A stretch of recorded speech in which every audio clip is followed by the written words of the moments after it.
Good morning, everybody. Thank you for your time. This is the second session out of a planned 6 sessions to talk about the journey to joining or creating a multi-academy trust with a particular focus on single academy trusts. So the first session was what is the future for single academy trusts, where we just set the scene, and hope I can see a few familiar faces that joined us on session 1. That's available to all of you. You should have been sent a link to see that, where we do, obviously, we talk about the generic landscape of single academy trusts, and what we were talking about at the time was the future for single academy trusts and what you should do. And we're just going to briefly recap that in a second. This session is about the immediate next steps, which is hot on the heels of the announcement for 2030, which I'm sure you've all seen and read, and the anticipated white paper. So without further ado, I've got a bit of feedback here, X. So we're just going to introduce the panel again, which is myself, Mark Tabman. I'm one of the founders at School Business Services, and I head up partnerships and sales. And I've been in education now for 20 years and love every single minute of it. And we also are very happy to have Kerry from who's the head of Park Road Academy, Single Academy Trust. Kerry, can you just say a little bit about yourself? Yeah, hi everybody. I'm Kerry Hart. I'm the head teacher of Park Road Academy. We are a single academy trust. I've been working in education for just over 20 years, 17 years at Park Road Academy, and approaching 9 years as the head teacher there. Thank you, Kerry. And Jeff? Morning, everyone. My name is Jeff Marshall. I am a trust member and chair of trustees at Kerry School. I've been a governor for 28 years, chair for 22. I'm also MD of J&G Marshall Limited, which is a specialist academy conversion support company. We're now up at 282 schools in England we've converted.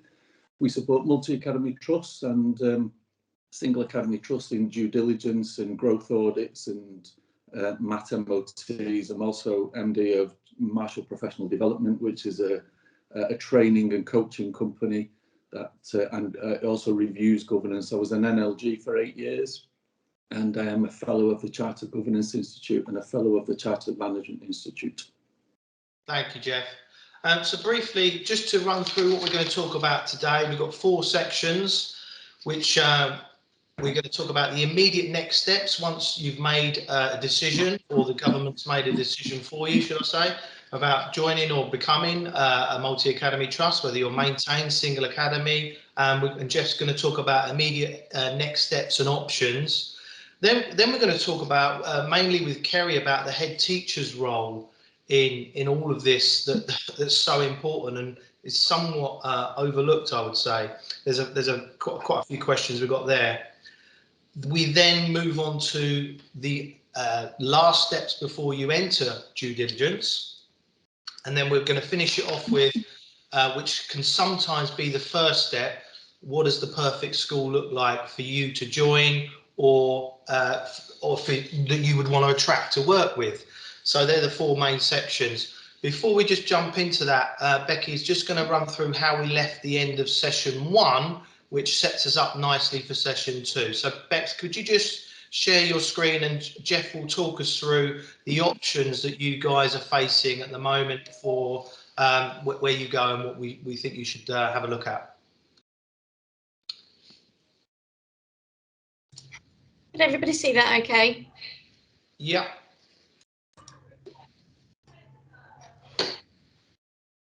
I think it's fair to say that there are 3 main options facing all schools, whether you're a maintained school, whether you're a single academy trust, whether you're an empty MAT, whether you're a small MAT, and indeed even if you're a multi-school MAT, a large multi-school MAT, they're the same 3 options facing every school. There is a 4th pseudo one that we talk about, but interestingly, the main 3 are the same for every school out there. It's just that your journeys forward will look slightly different. So Becky, can you just move on to the next? Brilliant, thank you very much. Option 1 is do nothing. And what we've always said is, and what schools say to me all the time is, if it ain't broke, why fix You know, if everything's going well, why would we change? If we have a good relationship with the authority, if our data is good, if our finances are good, if our governance is good, why would we look at doing something if everything's going okay? That's absolutely understandable. And as long as you've considered all the other options, if this is the option for you, you know, it's absolutely fine because you've considered everything moving forward. The caveat there is always to have a plan B. That plan B is what happens if Ofsted walks through the door. And we all know exactly now what's going on in reality. The new Ofsted framework is potentially going to place outstanding schools at risk, and certainly single academy trusts with an outstanding school at risk. Because if it fits the popular narrative, then what you would have to wonder, I'm not saying you would have to assume, I'm saying you would have to wonder, would Ofsted walk through the door with a preconceived idea because single academy trusts are not flavour of the month, and will they use the Ofsted judgment to say single academy trusts are not viable? If you're a maintained school, it's the same option, do nothing but have a plan B. That plan B is you control what the journey looks like after something has happened, or what some schools say to me is option one is we'll do nothing at the moment, but our plan B is we don't wish to be the last man standing. That's option one, do nothing if everything's okay, but have a plan B. Option two, join an existing multi-academy trust. The caveat there is do your due diligence robustly and choose the trust wisely. Know who you're going to join. Know that trust has your school and the beating heart of your school at the very core of what they do. It's really important that you consider the due diligence that we'll talk about in probably a bit later, and then maybe in one of the last sessions that are coming up. But join an existing multi-academy trust can be right, whether you're a maintained school or a single academy trust at the moment. If that is right for you, as long as you've considered all the other options, it's absolutely fine. We are not here to say that joining an existing multi-academy trust for a single academy trust is not the way forward. There are many single academy trusts who've done it. Julie Richardson's on this call today, and Julie is an excellent school business manager at a single academy trust, an empty mat, that chose to move into a multi-academy trust because it was right for that school. So what we're saying here is, and what Julie's school did was they did the due diligence robustly and wisely, and they chose the trust wisely. And Julie's school moving into a wider multi-academy trust has worked. So option one is do nothing but have a plan B. Option two, join an existing multi-academy trust, but do your due diligence robustly and choose your school wisely, choose your trust wisely. Option three is create a multi-academy trust or grow your own academy trust if you're an existing single academy trust or an empty mat. The caveat there is choose your partners wisely and do your due diligence robustly. If you feel you have the capacity to grow, or you have the capacity to create a multi-academy trust if you're a maintained school, and you have considered all the other options and this is the right one for you, then that's the right one for you. But there are still things that you have to consider. What does the capacity for school-to-school improvement, school-to-school challenge and school-to-school support, the very cornerstones of a successful multi-academy trust. And your due diligence cannot be underestimated. The amount of work in creating or growing can never be underestimated. There is a pseudo fourth option, which was brought about last year by Gavin Williamson. It was the try before you buy or the partnership agreement, the associateship agreement. In reality, all that does is kick the can down the road for 12 months. Because at the end of the 12 months, you're still expected to actually apply to join that multi-academy trust. You're not expected to continuously ask for another 12 months of being an associate member. It does not protect the school, and it can be open to abuse. It can be used really well. I've seen it used really well, but it can also be open to abuse. In reality, the first three options are the viable options. The last option, this pseudo fourth, it just defers the decision on one of the other three in reality. That's where we are, Mark, with that one. Thank you, Jeff. That's great. Yeah, so basically, everybody, I think we all know we're in the same position. We're at a crossroads. And see, the next steps that we've just briefly highlighted, Jeff's going to talk about now what would be the headings of these tough, awkward decisions that we're all faced with. And with Jeff's experience of doing more academy conversions than I think he can care to remember, I think you've experienced most situations, Jeff. And what we're trying to do with these sessions is consolidate all of this experience and this information that Kerry's got and Jeff's got and school business services have to say this is a forum for help and advice, because I don't see many other options for this at the moment. So, Jeff, do you just want to talk us about how you would talk to a prospective group of people that are saying, right, we're going to create a map. Where do we start?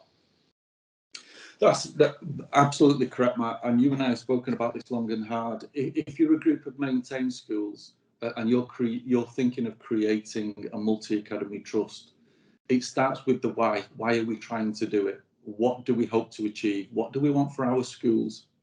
What do we want the future to look like? And do we have the skill set to run the two things that an academy is? And the two things that an academy is a place of teaching and learning, and it's a business. And the biggest question in reality is, can we improve people's lives by doing this journey, making this decision? If you are a single academy trust or an empty mat or a small mat, the very next step is not another school. It sounds strange, but trust growth does not start with another school. It ends with another school. In reality, the very next step, if you're a single academy trust looking to grow or an empty mat, is actually understanding what you do and why you do it. And it's taking a back step, it's taking a breather and trying to understand why you made that journey to single academy trust status in the first place. What was it? Why did you do it? What were you hoping to achieve?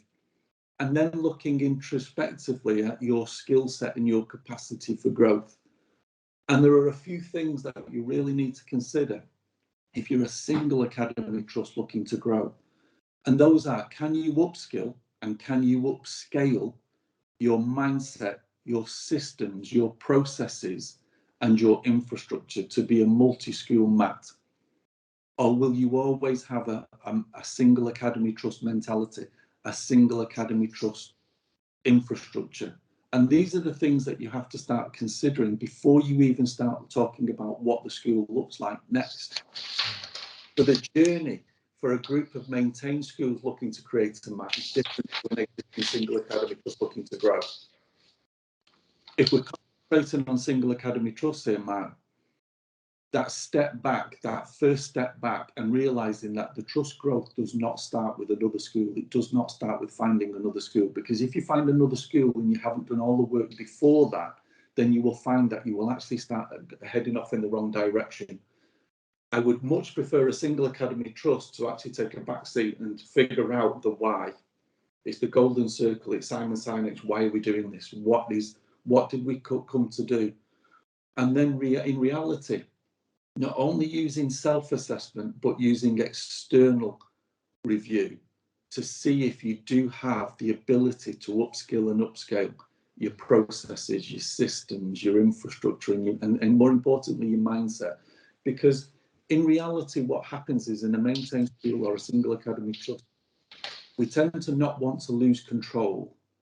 And I've spoken with a few of you on this call, and it's not losing your identity and it's not losing your control as you grow. And in reality, sometimes what you can do is, especially for teachers in single academy trusts or even in maintained schools, it could be like turkeys voting for Christmas, because in reality, you may be voting for a change in structure and a new boss. And that might not be something that you're willing to do. But in reality, what you have to do is actually put aside the needs of the one and consider what your school will benefit from for the next 125 years. It's generations to come, this decision. Yeah. And sometimes we have to actually just park our own personal preferences and potential ideology to think what is right moving forward. And if there are single academy trusts on this call, and you think that trust growth starts with another school, please, please, please just reconsider it and take a back seat and start looking at yourself, start seeking external support, such as SBS, such as us, such as Kerry, to then say, well, what should we be thinking now? What does our due diligence look like on ourselves? What can a multi-academy trust look like? What type of structures does a multi-academy trust have? What does the scheme of delegation look like? Because most SATs will not have a scheme of delegation. Most SATs will not have a top slice policy. And all of these things you are going to need to consider before you even get to a stage of saying, what's my ideal school moving forward? So my advice will be take a back seat, understand who you are, why you came into it, what you're looking to do, seek external support, and then start agreeing it in your trust board and in your school before you start even thinking about what an ideal school looks like. Definitely. And that sort of leads us on to the next really important subject around the head teacher, because Jeff, you're the chair of governors, Kerry's your head, you've got an outstanding school, nothing is broke. So what we're talking about, nothing's broke while we're fixing it. So the concern as a chair of governors is you could potentially lose a fantastic head teacher in the next steps. And how does that look like? And probably Kerry, what's your views on where the head teacher fits into these discussions of an outstanding single academy trust or even a maintained school? It's quite a worrying situation, right? Absolutely. I mean, I think that when I'm going to be talking about this, I am talking about feelings of people in the journey. And when we talk about MAT growth, quite right, it's got to start at home. And reading sort of lots of research about how to grow a MAT, attending webinars myself, and it's really difficult to pinpoint, well, actually, where do I fit in as a head teacher? And being a head teacher can be a lonely place anyway. So the thought that possibly your trustees, your governors are, working on a MAT growth plan, and knowing that's maybe taking place behind the scenes, and you're there being a successful leader already in your own right. And, I think one of the most important entities actually in a school, it's the only strategic and operational position that a school has. And I think for those head teachers who have been successful at making those decisions for many years, will find themselves in a place of possible isolation, depending on how the MAT growth plan is constructed and whether they have a voice within that.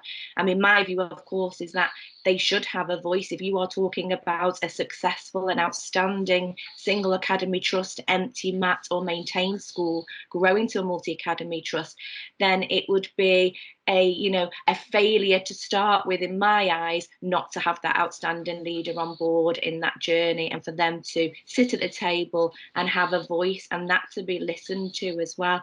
But it's very difficult. I think there's going to be a large amount of anxiety amongst head teachers out there, especially as we're maybe, herding our way forward to 2030, possibly when the white paper, is released and that's confirmed, about no longer to have any empty multi-academy trusts or any single academy trusts or maintained schools not being viable any longer, and for them all to be a part of a multi-academy trust.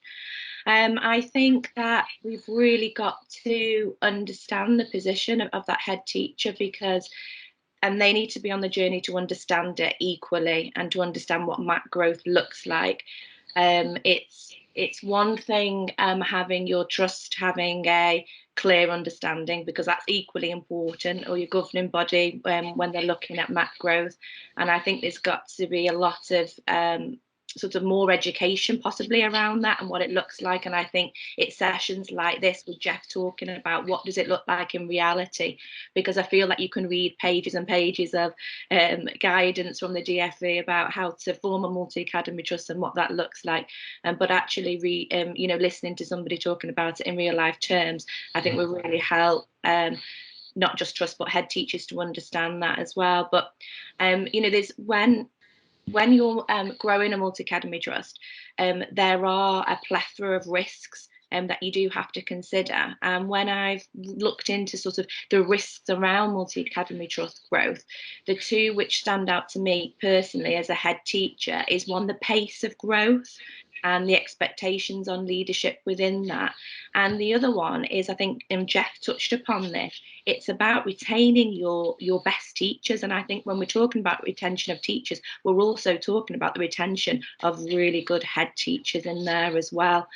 I think there are also some scary news out there, or reports or whispers of when multi-academy trusts form, there's going to be restructures within that formation of the trust, and what comes with that is some redundancies. And I think there's a little bit of scary news out there as well.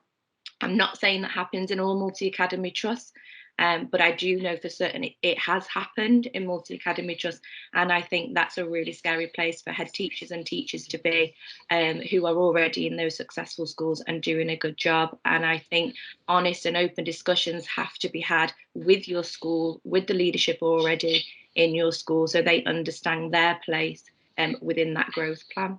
Definitely. And not every head teacher has got an ambition to be a chief executive officer, right? So No. because getting into teaching and becoming a head teacher is a success and an amazing story in itself. And so where would a head teacher like yourself look to go in terms of joining a multi-academy trust, forgetting and leaving ego at the door? It's about the pupils, but also it's about your career as well. So what would you look like? What would your map look like if you was going to join one? Yeah. I think in terms of where the head teachers, where they can go sort of career-wise, it all depends also on the size of mat, either you're joining or you're forming. The initial, I think for some head teachers, and I know you said putting ego aside, but I think that there is going to be a innate sort of, maybe battle is not the right term to use, but if you've got 3 SATs or 3 schools, successful schools of good to outstanding coming together, and one of those head teachers, or all 3, 4 head teachers, see themselves possibly as an executive head teacher. Executive head teacher, it's not statutory to have one, but it's the most common model to have an executive head teacher, and then also to have your CEO. Then you have sort of already maybe a little bit of friction between the head teachers, and not because they want to start out with the growth with friction, but because they're all fighting for their spot in terms of, well, where do I go here? Of course, it's going to be up to the trust, so it's not necessarily going to be the head teacher's decision at the end of the day.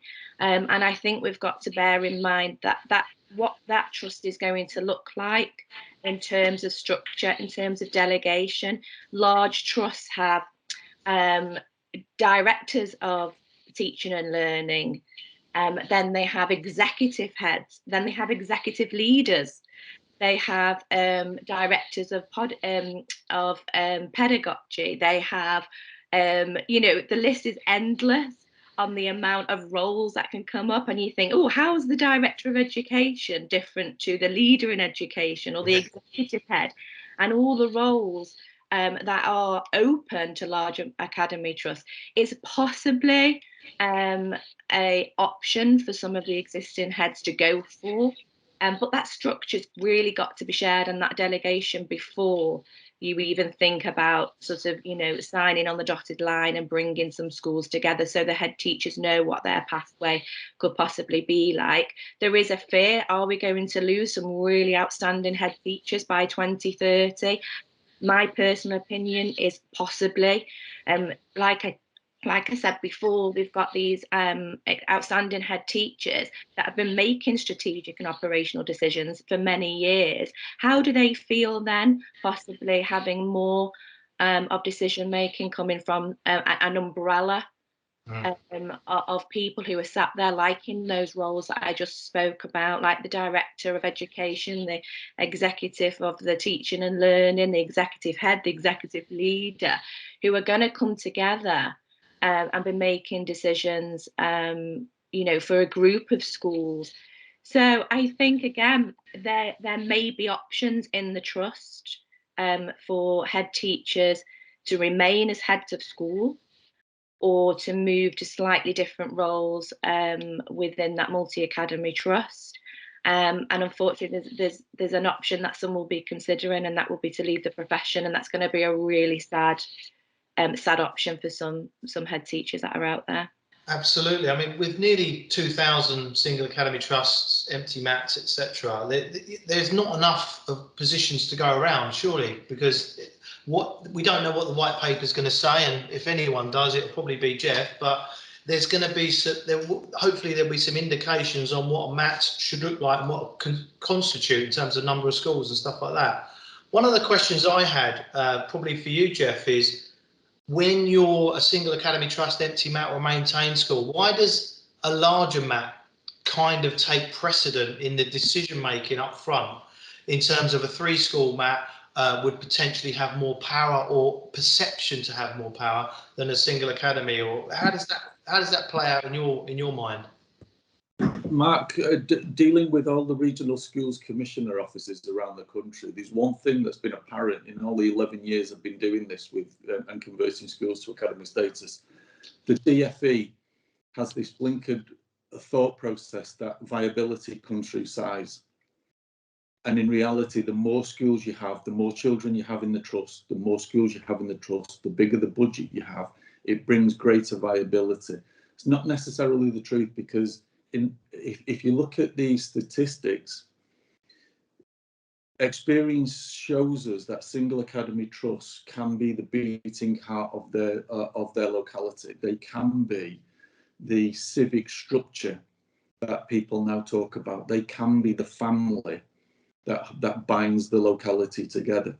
And if you have good data, good, strong, robust leadership, good, strong, robust governance, and your finances are good, if you have to then ask, is that a bad thing? No, it isn't. Are we then saying that a 15-school mat is better than a 14-school mat? Are we then saying that a 16-school mat is better than a 15-school mat? It's this blinkered approach, Mark, that the more schools you have in the trust, the more viable it is, therefore. And you have to then, you would have to consider if the thought process in the ivory towers at the DFE would suggest, therefore, that the better decision making comes because you've got a bigger trust. And it doesn't. It comes through the people who are sat around the table making the decisions. And it doesn't matter if you are 8 governors or trustees, like we have in Kerry and my school. It doesn't matter if you have 8 of them, as long as those people are there with the right skill set and the right mindset, making the decisions for the right reasons, because that leads you to better decision making, and better decision making leads to better outcomes for children. And ultimately, ignore what the DFE's preference is, ignore regional schools commissioners, ignore the white paper, ignore all general election cycles about throwing money into education and then going back on it. Forget all of the politics of it. Every one of us in education is there to do one thing, which is to improve those lives of those children. Yeah. So if a single academy trust can be successful, I'm looking at Paul Dale now. He sits there as a school business manager in a really successful empty multi-academy trust. It started as a single academy trust, completely brilliant school, doing what's right for the locality. And yet, Paul and I have been speaking for the last 2 or 3 years about trust growth. And it's one eye over the shoulder, Mark, and it's because we have this blinkered approach, this blinkered view that viability comes through size. And the DFE, it runs through the DFE and the regions that a sweet spot of a multi-academy trust is 12 to 20 schools. Now that, in anybody's bet, is a small local authority. Yeah. And the Academies Act 2010 was created to allow a school to walk away from an authority that didn't necessarily know the beating heart of the school. And 11 and a half years later, we are now saying we wish to create multi-academy trusts, which are local authorities. Is that not going full circle? And we've not had 2 full cycles of a child moving through a school yet. Yeah. That will happen at 14 years. So in a 125-year deal, we are 11 and a half years in, And we're now talking about creating mini local authorities that are badged as multi-academy trusts. And size does not bring viability or success. It's the people in it that bring that success and viability, Mark. And it's a blinkered approach that needs to change.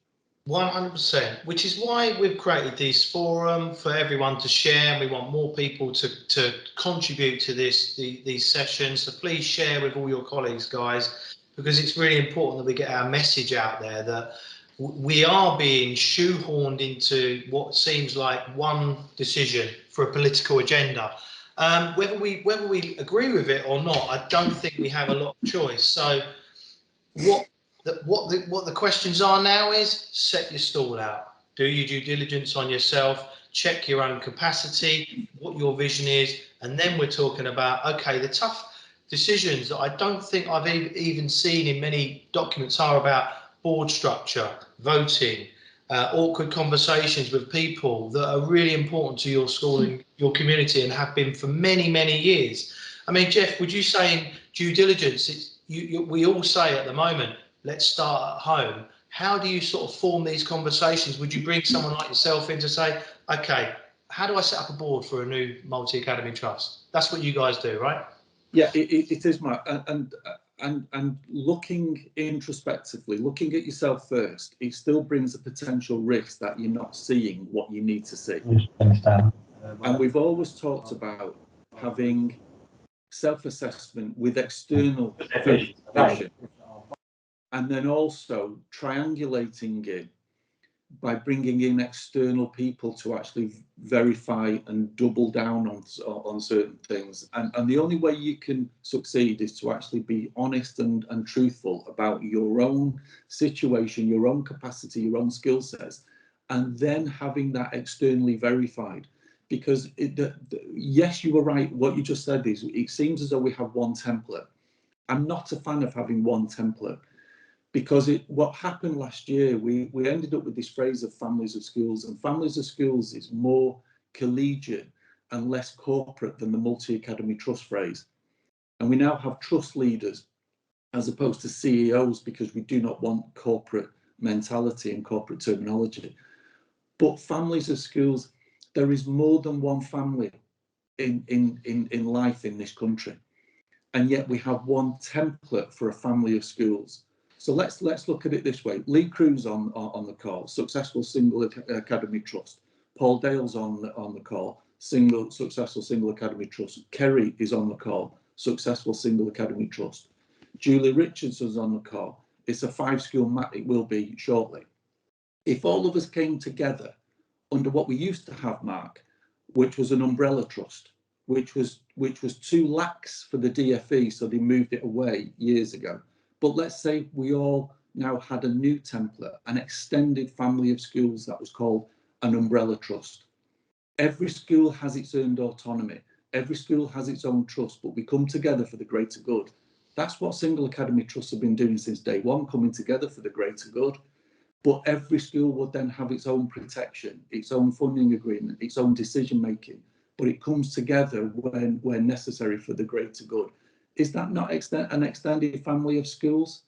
Is that not something that we could do? Because sure as eggs is eggs, we all get together, we would be self-assessing and assessing each other, and then bringing in companies like SBS and my companies to then say, tell us what we are missing. And once we've done that, we've created something bigger than the sum of the parts, which is success in anyone's book in the Academy Trust world. But you've got to use external verification as well as self-assessment to get there, Mark. Absolutely. Internal scrutiny for multi-academy trust in different manner, isn't it? So, I mean, we've had a few questions sent in before the session, Jeff, Kerry. A very straightforward but logical question. What are the consequences of not doing enough planning before you make your move? John. Do you want me to answer that, Mark? Yeah, sorry, Jeff, yeah. Oh, sorry. There's this really twee phrase, which is failing to plan is planning to fail. And in reality, it is true, it's there for a reason. All such adages are there for a reason. And I speak to head teachers in maintained schools who are looking at creating a multi-academy trust, and I also speak to head teachers and chairs in single academy trusts when they're talking about taking another school in. And we talk about due diligence in days. And I talk about due diligence in months. Because in reality, if you take two shops or two businesses or two banks out in the big wide world, it's exactly like two schools. And bringing two entities together, the work involved in that, you have two central teams. And let's say you have two CEOs, and let's say you have two CFOs or two COOs, two chief operating officers. You've got two sets of governors. You've got two sets of operational leads and staff, etc. Bringing the two together requires a good, robust plan and foresight. And if you do not have that plan, what you are doing is you're reacting to that due diligence. And the minute you start reacting to due diligence is the minute you start going down the wrong road and you go off at a tangent. Yeah. So a time scale, even though the DfE puts it on, or schools say we want to convert on the 1st of September, I say forget the time. Let's do it right. And if we kick the can down the road of merger or transfer or conversion, it's irrelevant because you only get one chance at doing it right. So if you do not plan what your infrastructure looks like, if you do not plan what your top slice looks like, if you do not plan your scheme of delegation, if you don't plan the people who are going to be the members or the trustees, if you don't plan what my CEO is going to be doing on a daily basis and how I'm going to approach that, if you do not plan what my local advisory boards are going to be like and how I'm going to join up the various layers of governance from up and down, side to side, if you haven't done that before you convert or you merge or you grow, then you have to do it after the event. Yeah. Because you will hit a problem. And if you're doing things after the event when you should be embedding that school or embedding the values across the whole of the school, the trust, then what you're doing is you're not going to give it the attention that it so deserves. And you're going to take people down the wrong path and you're going to lose people as well. So planning and using external sources and verification and doing your own research to triangulate things is absolutely key, no matter what your journey looks like from today, whether you're a maintained school, SAT, empty mat, small mat, or a multi-school mat. It's the same process and it's the same mindset. Everything shouts to me from the business world, risk mitigation, about growing from where we all are on this call. Single academy, we've done that. There's empty mat, maintain schools. It's mitigating risk, setting your stall out, planning, and getting the best result for your school going forward. So the last subject that we have today was the perfect school for you to join your mat, or the mat that you would like to join, or if you're a group of maintained schools, how do you get together? And I know the answer to this from my perspective, and Kerry, we've talked about this many times. It's people, culture, vision, these things. But how do you, if you don't know the people on the other side of the table, how do you get to understand what their vision is and their culture and their ethos? Before you make your decisions, what are the sort of steps that you're going to take? I mean, Jeff and I have spoken about this, and just to sort of go back slightly, sorry, Mark, on what you were talking about before about planning, people might think, oh, where do you start? And actually, my advice is from a head teacher's point of view. Jeff and I got a flip chart many years ago and did some informal planning. Well, what does our school look like? What capacity do we have? And we just started sort of like penciling some things down. And I think sometimes the question is, for some schools, is where do you start with that planning? What do you look at first? And I think to start some informal planning early days, at looking at yourselves and looking at capacity, is a really good start. And then when you get to the point of sort of, yes, this is us, we have full understanding of our mat growth, and this is what we need. And you sort of then go out, and if there's only sort of like a match.com for that'd be perfect, wouldn't it? The Academy Trust, then I think that would be the starting point. I would personally say that you need a lot of informal meetings around the table, in person, getting to share that ethos and that vision and that drive? Do you share high aspirations for the children in your setting?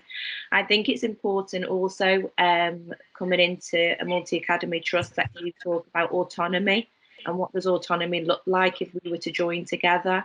You know, each school has their own identity, and I think when we're talking about particularly, you know, those good and outstanding schools merging together for a MAT, they are successful for a reason. They can be successful in their own different approaches as well, and I think it's really important that you don't have to take the same road to get to the same destination. I think that's got to be shared, you know, a shared vision and a shared ethos in that approach as well. You know, getting to know the schools. Jeff won't mind me saying this, but we did turn down joining with another school because they gave us 2 weeks. They approached us and said, in 2 weeks, you know, could we become a multi-academy with these with yourselves? And you know, 2 weeks, you know, was literally a no. But I still, you know, I went round the school just to have a visit. So I went round there just to get a feel. I always think of schools, and I don't know if anyone else on the call thinks of this. I always think of a school as a little bit like buying a house, and about schools being right for you. So I always think, well, when you're looking at buying a house, then you walk through the door, and sometimes you don't need to go any further, and you can kind of get a feel whether that's right for you or not. And I do think walking into a school and spending time there gives you the same sense of whether that school is right for you. So I think a lot of informal visits, making sure also that you are looking at all the criteria. Obviously, for me, I've been involved in having a look at the teaching and learning side of things for schools that are grown into multi-academy trusts, and providing some reports based on that, their position, their areas of development and strengths, and whether the other school has the capacity in terms of school improvement, to be able to support them as well. Capacity is a huge area to look at. And what do we have to offer that other school, and equally what do they have to offer our school to be the best schools that we can be, but not, I've said this before, not sort of a Stepford Wives model. We've really got to be looking at keeping the autonomy, but making, you know, both places a better place for joining together, and making sure that the outcomes for children either remain strong, if you're looking at those good and outstanding schools, are improved at the end of the day. So for me, sort of, I look at it from a head teacher's perspective, a lot about the school, the people, the children, and looking at school development plans and so forth, and whether that's right for us. But people, it's got to be top for me. Yeah. And Jeff, when you set out your criteria, because we all know 2030 is going to be here before we know it, where would you see, what would your priorities be as a chair of governors, and obviously your other experience rolled in terms of the score? Kerry can deal, you're a great team, you guys. What would your priorities be? What would you take care of? Kerry's going to take care of the education and the school. What would you take care of? So what Kerry and I have always tried to do is come together to create something bigger than some of the parts as well, because this is a core value of everything that we do and everything that works in a multi-academy trust. What Kerry is superb at is the operational element of liaising with staff and parents and getting the best out of everybody and coming together as a team. That's the operational team. My background is more in the strategic. It's working with governors, members and trustees, and how we join the two up, because what we have never done to any massive degree across the whole of the country, Mark, in the 28 years I've been in governance, is we've never really joined up the strategic and the operational across the whole board. We've done it in pockets. We've seen it in individual schools and individual trusts. But in reality, if you consider it this way, Kerry is the operational and the only person who's strategic as well as operational in our entity. All of us in governance, we're all strategic. We put massive emphasis on operational CPD and ongoing training. And this sector, education, for decades has never even made it a requirement for governors or trustees to sit induction. We've never made it a legal requirement. Most people have, some people haven't. And we've never made it a legal requirement to continue CPD and training. And yet, the decision-making group in any educational setting is the transient band of volunteers. Yeah. Which just doesn't make sense. So where Kerry and I come together to create something bigger than some of the parts, Mark, is I would be looking at all of the strategic entity, the mindset, the thought processes, the skills.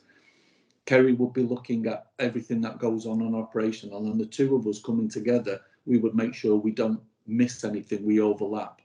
There is a gentleman on the call, Chris Whitmore. He does superb work in envisioning and seeing where people come together in operational and the strategic entity. Excellent work. And Chris and I talk regularly. We were talking last night about this very subject, how we get the best out of our operational and our strategic entity. And we're lucky because this is what I do for a living. My background is governance, my background is people. Kerry's is education.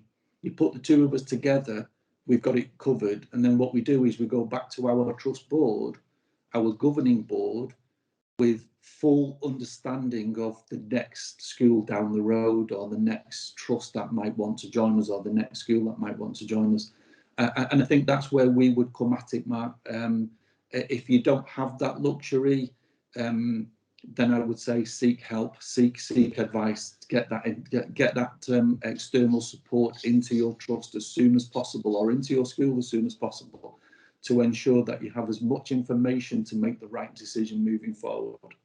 There's a lot of our colleagues on the first call and the second call that are from the maintain sector, Jeff. And just a shout out to those guys that are probably banding together and looking to form their own groups. Yeah. I mean, I suppose we've only sort of touched the surface in these couple of calls at the moment, but one of the future sessions will be around due diligence, and you highlighted it before. But as a group of maintained schools that are looking to form a MAT, I mean, that must be a scary position to be in. But what would you start? How would you help them start the journey? I was doing this on Thursday night with a large group of schools, maintained schools, and straight away they were saying ideologically we're not really in favour of the academies programme. Yeah. That's one of those things. But what we're doing is, because of the direction of travel, because of the landscape, because of the upcoming white paper, we're hanging our ideology on the peg, and we're looking at what's right for our schools. And the very first question I had, which kind of threw them, was, why are you doing it? What is the reason? Understand the reason. If the reason is you just don't want to be the last man standing, if the reason is your authority has kind of hit that non-viable mark, if the reason is what you perceive as it's a scary reason, it's still a positive reason in one respect, because what it has done is it's gained momentum and made you make that decision about looking towards the future. And the next thing I would say to a group of maintained schools is come together as often as you can, your head teachers, your governors, your business functions, and have someone who understands the journey facilitate those meetings and support those meetings to say what you need to be considering and why. Because when you do it, you are automatically coming together as a team. And it's the teamwork that will actually gain the momentum. And it's the teamwork which will ensure you create something bigger than some of the parts. And set your stall out. But my biggest piece of advice, Mark, when I have a group of maintained schools looking at creating a map, is be honest with yourselves and be honest with the other group, whether what you're saying is not particularly pleasant. Say it, because everyone needs honesty. I don't know how many years I've spent talking to schools and groups where they've said one thing and then they come out of the meeting and they ring me and say something different. Yeah. And my point is, we've just waited 2 hours there, and we can't keep wasting 2 hours. Yeah. And to create something bigger than the sum of the parts. So my biggest piece of advice is be honest with yourself, be honest with the others. If it works for you, it works. If it doesn't work for you, walk away. But at least have the courtesy to be honest in your journey and what you're wanting to get out of it, rather than playing the game and kicking the can down the road because it doesn't work. Yeah, absolutely. I mean, I think when we started these conversations, the group that we were talking about was very definitely the Single Academy Trust and the empty mats. And now with the recent news, it's probably another 8,000 schools that could join our forum and start having these discussions, because I feel like we're all in the same position, that we've got decisions to make, whether we like them or not, whether we like the politics of it. We've got to be prepared and we've got to do our due diligence. And this due diligence word is probably a new word for a lot of people. It's a scary word. It's a business term, but it's very important. But what it really means is talking to people, preparing and planning, doesn't it? Yeah, absolutely right. And continuously seek advice, because we don't know all the answers ourselves. Use it. Well, horses for courses. Get the advice that you need. Put it down. Understand what's coming at you by asking question after question after question, and don't get bogged down with timescales and timelines. I would rather you kick the can down the road for another month to get the answer that you need, rather than solving the problem after the event. Because one of the things you've heard me present in years gone by, you've always heard me say, you can't do the day after conversion what you did the day before. Yeah. You have to plan it out. And therefore, if you don't know what you're planning out, get the advice, talk to others, and make a better decision because you're better informed. Definitely. I think we're going to have to break for some questions now in the group. Becky, are you there? I'm here. Jeff, I can see that you've also been monitoring the chat. So I'm just going to hand over to you and say, we've had some brilliant questions and comments in the chat that you've responded to, Jeff. Are there any in particular that you'd like to pick up before the end of this session? Yeah, there was a good question around creating a multi-academy trust, and there was a really good one around CEO salaries, about the news, excessive pay, etc. And what we do is we see the panorama programs, and yet in reality, if you actually interrogate the panorama program, where it said 5% of academies have done something wrong, and that can be such as things as being 1 day late with your returns, and it can be all the way up to excessive CEO pay. What that really implies is 95% of all academies do everything right. And so it's just a different way to actually look at it. And where excessive pay has become a problem for schools moving into the MAT world, it's because the people were wrong, not the academy, not the academy's programme, not the DFE's policy. It was because the people who ran that trust were wrong. And that's where it goes wrong, because we've said it before, it's people who will succeed, it's people who will fail. It all comes, and that's the same for a maintained school, it's the same for a trust, and it's the same for local authorities, and it's the same for companies. It's the people, it's not the actual entity, it's the people and the mindset that's wrong, where it goes wrong. But that was a good question, and if that's what's worrying people moving forward into the MAT world, then it just comes down to having the right people sat there, rather than doing the wrong things. There was also a really good one from Chris A. We're an umbrella trust and spent nearly a year on due diligence. See, I love the idea of the new umbrella trust coming back, because it allows autonomy. And in reality, what it could do is actually protect our head teachers who may be voting for Christmas, thinking, well, if I vote to join that MAT, I'm gone. An umbrella trust will probably give us a different version of that. One of the things here is about the hierarchy associated pay costs. Yeah, we've done that one. Would it be preferable option to create a new MAT with other schools that have the same ethos? And someone else was talking about finding the right trust, maybe a further away or a local one. Ethos and vision are massively key. But, and there's a big but here, if I ask every educationalist on this call now, tell me what the ethos is of your school, they will all say the same thing. It's about the whole child, it's about doing what's right, it's about.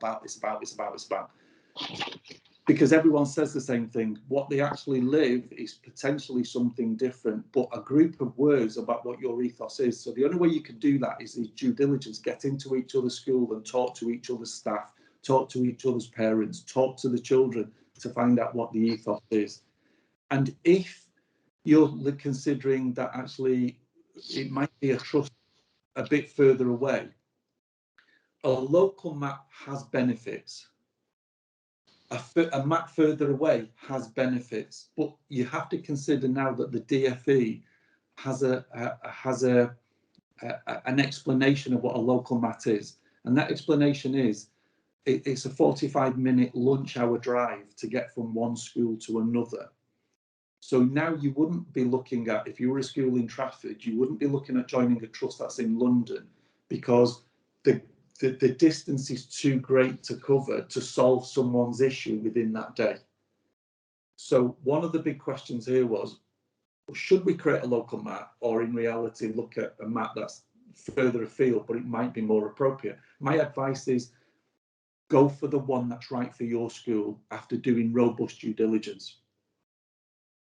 But always bear in mind, a multi-academy trust some distance away may be rejected at the head teacher board by the RSC because it's too far away. And sometimes what you can create might be better than the existing trusts out there. And the reverse applies. A multi-academy trust that might be doing things right might be better than what you can create. So I'm saying that there is no fixed answer here. Yeah. That's great. We've just got a couple of minutes left, and I just wanted to talk briefly about the next session, which I think is going to be on due diligence in a bit more detail, and how we can look at what we would look at, what in our experience, Kerry's experience, Jeff's experience, and SBS's experience of what a due diligence plan looks like for your own school on yourselves, and then moving forward to other schools.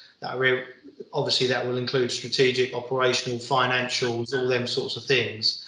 And Jeff, do you want to just add anything more on that just for session 3, just to touch upon that? I think due diligence and mergers and creating a multi-academy trust, it's all interlinked, Mark. I think every bit of it is interlinked. Sorry, I was just reading this really good question that's just cropped up there. What are the synergies between a secondary and a primary map? Where is the excess of the sum of the parts coming from? And where can you get easy wins coming together? Yeah, we better answer that one. That's a good one. That's a really good question, that, and I think it's worth answering. Society should be better, the sector should be better at having cross-phase maps than it currently is. We're 11.5 years into the academy sector, and it's not been used to any degree.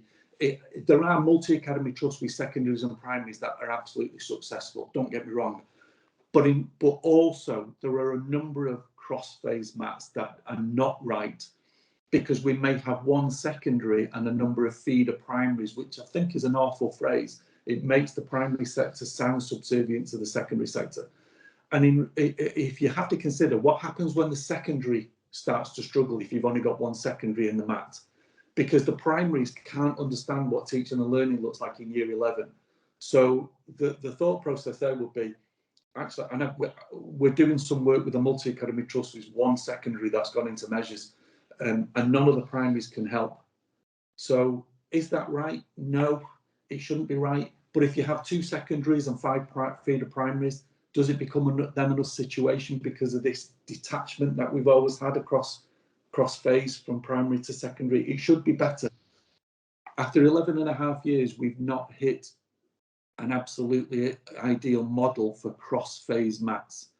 My personal opinion, it will take us another 7, 8, 9, 10 years to get there. And I think it'll take about 21 years after the Academies Act for us to actually come up with the definitive model of a cross-phase map working. But the second part of that question, what are the easy wins? There are lots of easy wins coming together as a map. If you look at a maintained primary school who may be paying, say, 6,000 for HR, and you may have 5 of those primary schools doing it by their authority.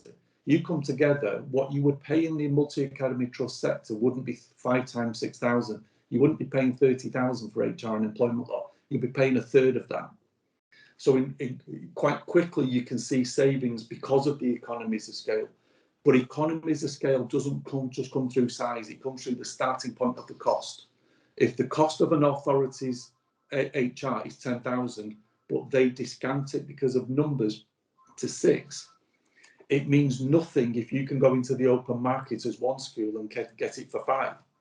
So this is why I say use the external support you can, understand where those wins are by talking to those companies who can bring the economies of scale for you without having to say we're a 10, 15 school map.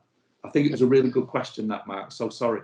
Yeah, no, that's brilliant. I mean, obviously what SBS do and what we've seen a lot around tenders for multi-academy trust tends to be around IT and things like that, but it can spread into so many other areas, grounds maintenance and things like that, mobile phone contracts, all of these things that we can help with, that once you've got an IT or an operational strategy for your multi-academy trust, then these things can become quite straightforward.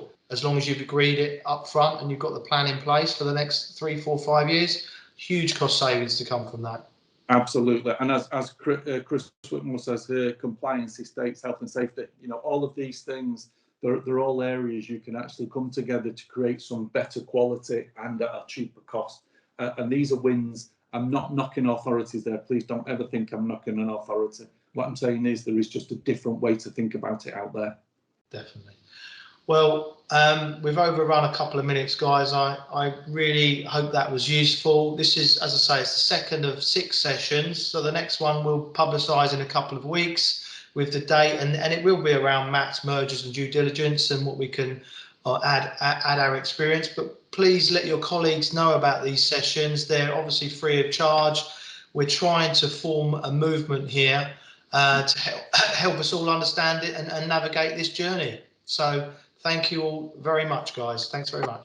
Thank you, everyone. Thank you. Thanks, Kerry. Thanks, Mark. Thanks, Becky.